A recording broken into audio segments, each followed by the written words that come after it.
नीतीश कुमार को प्रधानमंत्री का ऑफर दे भारतीय जनता पार्टी क्या सीएम पद छीनना चाहती है? क्या नीतीश कुमार को मुख्यमंत्री पद से हटाकर ललन सिंह को बड़ा ऑफर मिलने वाला है? क्या भारतीय जनता पार्टी बिहार चुनाव से पहले नीतीश कुमार का सफाया करना चाहती है? बिहार विधानसभा चुनाव से पहले जहां नीतीश कुमार को भारतीय जनता पार्टी के पूर्व सांसद अश्विनी चौबे उप प्रधानमंत्री बनने का ऑफर देते हैं, तो वहीं दूसरी तरफ जेडीयू पार्टी खेमे में हड़कंप मच जाता है। आखिरकार नीतीश कुमार को प्रधानमंत्री का ऑफर कैसे? पहले नीतीश कुमार को भारत रत्न देने की बात की जाती है, भारत रत्न के बाद उप प्रधानमंत्री बनाने तक की बात की जाती है। क्या ऐसे में नीतीश कुमार से मुख्यमंत्री पद छीनना चाहती है भारतीय जनता पार्टी? क्या बिहार विधानसभा चुनाव से पहले नीतीश कुमार का सीएम चेहरा भारतीय जनता पार्टी गायब कर देगी? क्या भारतीय जनता पार्टी के इशारों पर काम करने वाले ललन सिंह को बड़ा ऑफर मिलेगा? क्या बीजेपी का समर्थन और नीतीश कुमार के खिलाफ उतरना ललन सिंह को अब ये तोहफा बीजेपी देती हुई नजर आएंगी? तमाम सवाल खड़े हो जाते हैं, तमाम सवालों के जवाब लेंगे। मेरे साथ मेरे सहयोगी सिराज जुड़ चुके हैं।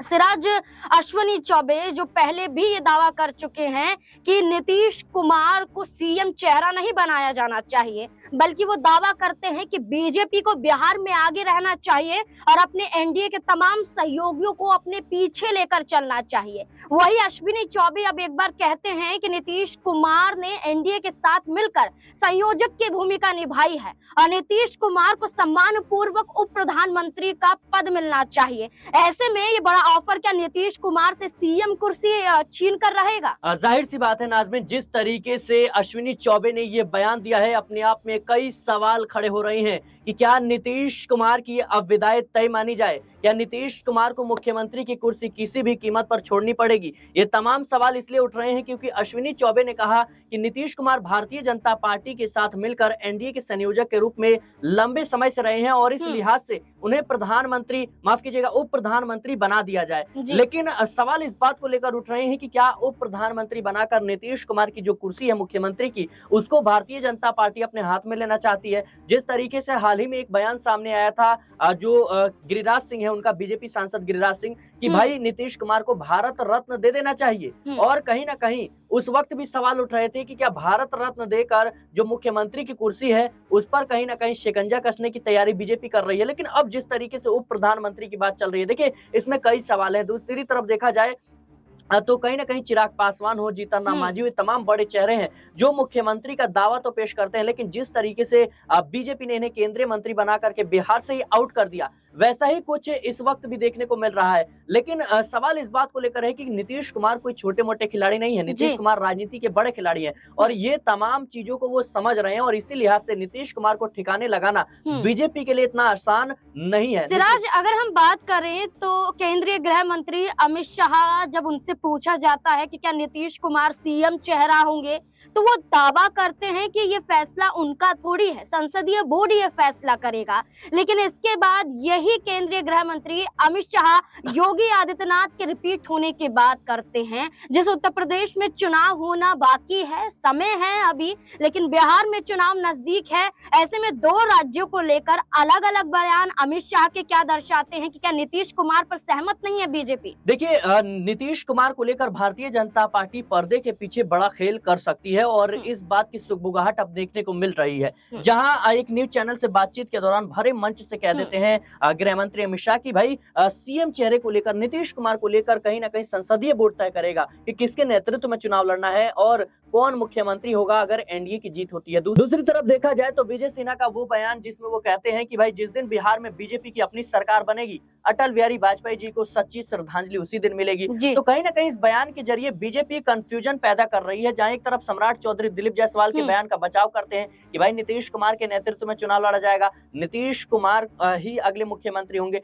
लेकिन दूसरी तरफ देखा जाए तो इस वक्त जिस तरीके से लगातार कह सकते हैं बिहार से लेकर के दिल्ली तक लगातार नीतीश कुमार को लेकर अलग अलग बयान सामने आ रहे हैं, इससे साफ देखने को मिलता है कि कहीं ना कहीं बीजेपी नीतीश कुमार को लेकर कंफ्यूज में है। और कहीं ना कहीं देखा जाए तो जो सहयोगी दल है, खासतौर पर जीतन राम मांझी और चिराग पासवान, जी, जी। ये भी कहीं ना कहीं नीतीश कुमार को समर्थन दे रहे हैं। इनको पता है कि ये अगर नीतीश कुमार को समर्थन नहीं देते हैं तो फिर जाहिर सी बात है कि अगर नीतीश कुमार को बीजेपी ठिकाने लगा सकती है तो जीतन राम मांझी और चिराग पासवान जैसे नेताओं का क्या हाल देखिए, होगा। महाराष्ट्र में एकनाथ शिंदे को लेकर अजीत पवार, देवेंद्र फडणवीस सहमत थे। यानी कि जब चुनाव परिणाम सामने नहीं आए तो एकनाथ शिंदे ही सीएम चेहरा कहीं ना कहीं महाराष्ट्र में देखे गए। लेकिन चुनाव परिणाम सामने आया तो ये कहा गया जिसने जितनी सीटें जीती उस आधार पर मुख्यमंत्री तय होगा और एकनाथ शिंदे को आउट कर दिया जाता है मुख्यमंत्री पद से। तो यही पूरा माहौल बिहार में भी बनाने की कोशिश की जा रही है, जहां जीतन राम मांझी सहमत नजर आते हैं,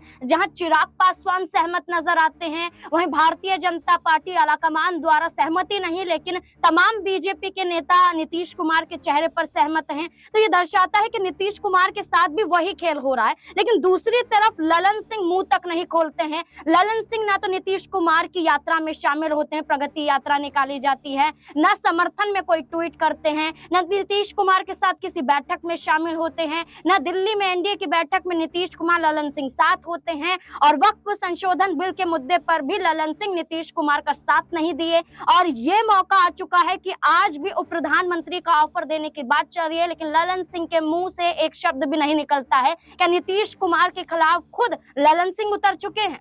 जी, जाहिर सी बात है नाजमीन कि लल्लन सिंह जिस तरीके से कह सकते हैं भरे संसद में वक्फ संशोधन बिल को लेकर जिस तरीके से समर्थन दे रहे हैं, तो जेडीयू में लगातार इस्तीफों का जो सिलसिला है वो जारी है। और देखिए, जिन नेताओं ने इस्तीफा दिया है वो साफ तौर पर कह रहे हैं कि लल्लन सिंह की बयानबाजी से ऐसा लग रहा था कि कोई बीजेपी का नेता ही बयानबाजी कर रहा है, ऐसा नहीं लग रहा था कि कोई जेडीयू का नेता है। और देखिए, वक्फ संशोधन बिल को लेकर जिस तरीके से जेडीयू का रुख रहा है, इसको लेकर कहीं ना कहीं पार्टी में फूट पड़ती हुई नजर आ रही है। और लल्लन सिंह और संजय झा के जो बयान सामने आ रहे हैं उन नेताओं के प्रति कहीं ना कहीं ये अपने आप में दर्शाता है कि पार्टी के नेताओं को लेकर लल्लन सिंह और संजय झा को कोई चिंता नहीं है और आने वाले समय में ये भारतीय जनता पार्टी से साठगांठ करके अपनी जो चीजें हैं उसको मनवा लेंगे। लेकिन जेडीयू का क्या होगा, जेडीयू के भविष्य का क्या होगा, इसको लेकर के कहीं ना कहीं चर्चा का विषय बना हुआ है। देखिए, इसमें दो बातें हैं। निशांत कुमार को लेकर लगातार चर्चा हो रही थी कि भाई उनकी राजनीति में एंट्री होगी, लेकिन अभी जिस तरीके से उस पूरे मामले को दबा दिया गया है, क्या लगता है आपको कि लल्लन सिंह और संजय झा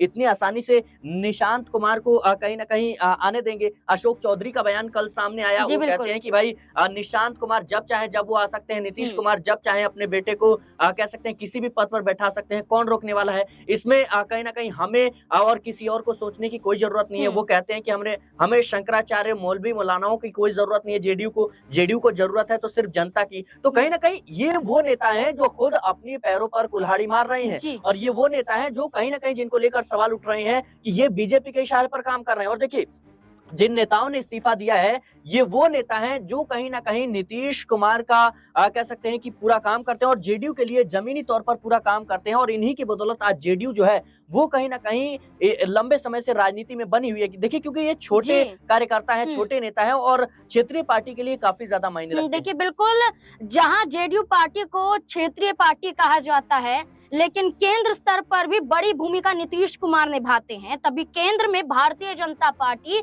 इन सहयोगियों के सहारे टिकी हुई है। लेकिन वही सहयोगियों को बीजेपी दरकिनार कर रही है, जहां नीतीश कुमार जैसे बड़े चेहरे को, जो 9 बार मुख्यमंत्री पद पर विराजमान रह चुके हैं, वो नीतीश कुमार जिन्हें हर दल की जरूरत नहीं होती है, लेकिन हर दल को नीतीश कुमार की जरूरत होती है, और आज भारतीय जनता पार्टी उनके चेहरे पर सहमत नहीं। वहीं जेडीयू में बड़ी फूट, और इस फूट के बीच में ललन सिंह का ये कह देना कि हम उन नेताओं को नहीं जानते जिन्होंने इस्तीफा सौंप दिया, और उन मुस्लिम नेताओं के खिलाफ ललन सिंह का एक बयान नीतीश कुमार की मुश्किलें बढ़ा सकता है। और ऐसे में उप प्रधानमंत्री का ऑफर ये माना जा रहा है कि क्या ललन सिंह को सीएम बनाने की तैयारी भारतीय जनता पार्टी कर रही है? क्या ललन सिंह ही जरिया होंगे कि जो नीतीश कुमार के ही सांसदों को तोड़ देंगे, नीतीश कुमार के विधायकों को ही तोड़ देंगे? तमाम सवाल अभी भी रह जाते हैं। तमाम सवालों के जवाब में आपकी क्या राय हो सकती है? अपनी राय कमेंट सेक्शन में जरूर दें। देखते रहें SPN9 न्यूज। धन्यवाद।